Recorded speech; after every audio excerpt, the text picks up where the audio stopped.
मा मोनामदों खोनासंबुन्दुमोन नैबे थगायसुलानि रावखौ नोंथांमोना बेखौ खोनादोंना खोनासं जायफ्रा साख्रि मोनाखै लाइमोनफोर हौवासाफोर लाइमोनफोर बे साख्रि मोनैफोरनो 2 लाख थाखा सरकारा बयनोबो होगोन 1 लाख थाखा 5 बोसोरनि उनाव सुख'नांगो बेबो 2000 आरो 1 लाख थाखाखौ सुख'नाङा 2 लाख करि थाखा होगोन जाहाथे माबा मोनसे मावनानै जानो हायो किबा एटा करि खाबो पारे बिथाङा मा बुंदों जायफ्रा साख्रि मोनाखै बिथांमोननो 2 लाख होगोननो साफायाव बेखौबो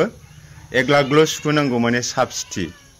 बे 1 लाखखौ 5 बोसोरनि गेजेराव 2000 करै किस्तियाव सुख'नांगौ होननानै बुंदों नाथाय आं नोंथांमोननो फोरमायगोन थांनाय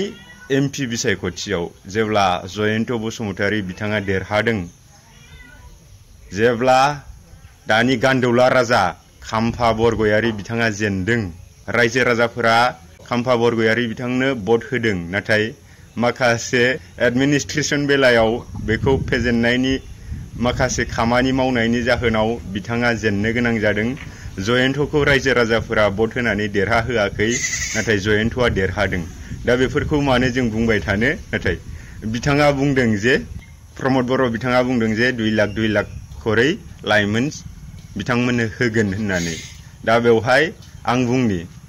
बै थांनाय एमपि बिसायख'थियाव जेब्ला जयन्त बसुमतारी बिथाङा देरहादोंमोन खाम्फा बरगयारी दिनैनि समनि गान्दौला राजाया जेनदोंमोन अब्ला बै समाव इउपिएल पार्टियाव माखासे सेंग्राफोर दंमोन जाय सेंग्राफोरा एक्सनार ग्रुपनिमोन जाय सेंग्राफोरा प्रमिला बायदेवनि न'आव थांनानै अन्थाइ खुबैहैदोंमोन प्रमिला बायदेवा बे समाव गैयामोन बिथाङा मोनथिस्लाबासै आरो हाखु दाखु गरनैसोल' बिथांमोना गारि सानिफ्राय खुबैबोनो हादों मानोना प्रमिला बायदेवनि न'आ लामा साखाथियावनो नालाय बेवहाय प्रमिला बायदेवा बांद्राय मोनथियाखै बिनि उनाव थांबाय प्रहलाद बसुमतारी बिथांनि न'आव थांनानै अन्थाइ खुबैनानै थिं थां ग्लास टास बायहोजोब्बाय बिस्रा प्रहलाद ब्रह्म बिथाङा मा खालामगोन मागोन बिथाङा गिनायजों गिसं गासं मा खालामनो दा बेबायदि अबस्था जालायदों बिनि उनावहाय थांबाय लैहोर बिथांनि न'आव थांनानै अन्थाइ थिं थां खुबैहैबाय बिथांनि बलेर' गारियाव अन्थाइ थिं खुबैनानै बिथांनि गारिनि ग्लासखौ सिफायबोजोब्बाय दाना बेवहाय मा होननानै बुंबाय इउपिएलनि मानसिफ्रा बिपिएफनि मानसिफ्रा गावसोरनो बिदि अन्थाइ खुबैना लानानै बुफायना लानानै इउपिएलखौ बरनाम होदों होननानैसो उल्टा मिडिया स्टेटमेन्ट होबाय बिनिफ्राय बिसायख'थि समाव कास्टमखौ बुनो होसोयै जाथारिनि मोनासै कास्टमखौ लास्टआव बिपिएफ पार्टी अफिस खाथियाव मेन बिपिएफनि अफिस बेवहाय मोनसिगौमोन कास्टमा ट्रोप हाबबाय लैहोर ओंखारबोबाय बेवहाय लैहोरा गाग्लि बुजाबाय मबाइलबो खावजाबाय दा बैबायदि सेंग्राफोर जाय इउपिएल पार्टीनि एक्सनार ग्रुपनि सेंग्राफोर बिथांमोनानो फैनोसै समाव आथोनाबो थाखा मोनबोआखै दा बेवहाय नैबे प्रमद बर'नि गावनि एक्सनार ग्रुपनि मानसिनोनो गावनि इउपिएल दोलोनि सोरबा केन्डिडेटफोरखौ इउपिएल दोलोखौ बासायनो जाय सेंग्राफोरा बिथांमोनजों एक्सनाव खामानि मावफादों बिथांमोननोनो फैफिननाय समाव आथोनाबो थाखा हरनो हायाखै दा बिथाङा मा बुंदों 2 लाख थाखा होगोन होननानै दा नोंथांमोना मोनगोनदां 2 लाखखौ दा बेबायदि सरकारखौ नोंथांमोना मा फोथायगोन पर्बत जरायाव जाय पर्बत जरा बासबारि जायगायाव जाय बिथांमोनहा गोदो गोदायनिफ्रायनो न' बां लुनानै बेयावनो हाल खदाल मावनानै संसार जाबोदों इभेन बिथांमोननि हाया मियादि फाटाबाव बिथांमोनखौनो होखारनो आदानिनो फाननानै जानो बिथांमोनखौ एभेक्सननि नटिस जारि खालामदों बेबायदि लिडारखौ नोंथांमोना फोथायगोन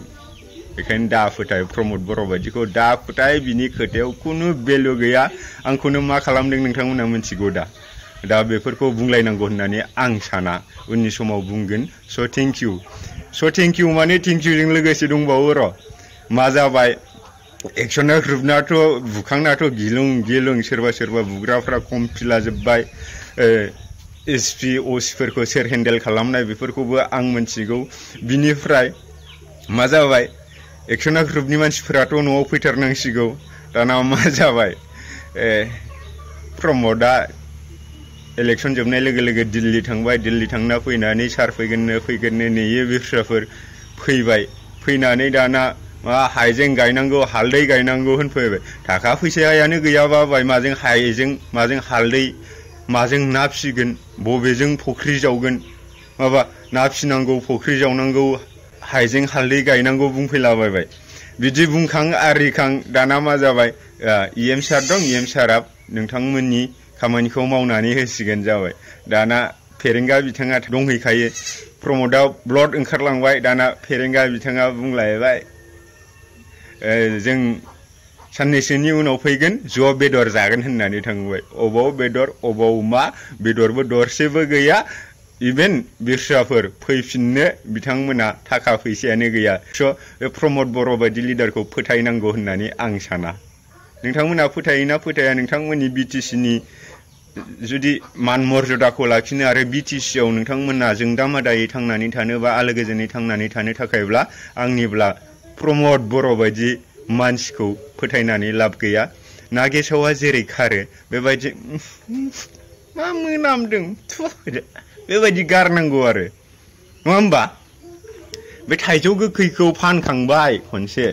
बे थाइजौ गोखैखौनो आरो बारंबार फानहैबाय थानो बे हाथायाव लांबाय थानो नागिरदों आरोना बै जेब्ला हाथायाव लाङो बे थाइजौ गोखैखौ बे बरननानै फानो अब्ला बे थाइजौआ गोखैखा होननानै बायना जानांगौ होननानै आं साना थाइजौ गोखैयाबो मालाबा खामानि होयो होनाया नङा होमबा गरम दिनाव थिं सान्दुङाव माने गोखै जागौमोन होनलायनाय जायोब्ला बेफोरबायदि बोथोराव जाजायो खिन्थु थाइजौ गोखैनि ओंथिया बेखौसो बुजायदों जे बे प्रमोद बर'जों जेबो जाखाया बर'जों लोगोसे बे बिटिसि हालामनि जेबो जौगासारनायनि खामानियानो जाखाया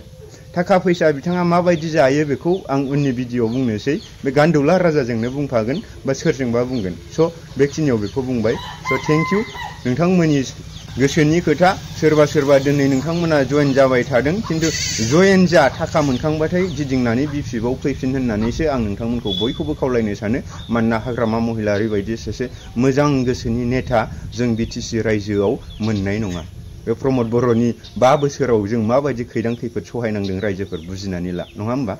स' नोंथांमोनाबो साननो हनो हानाय मेलेम दङ स' नोंथांमोनाबो स्टाडि खालामनो हानाय नलेज दङ बेखायनो नोंथांमोना नोंथांमोननि आबेग नोंथांमोननि बिबेक नोंथांमोननि गोसो गोरबोजों साननानै नाय प्रमोद बर' बायदिया मा खालामनो थांगासिनो दङ स' थेंक इउ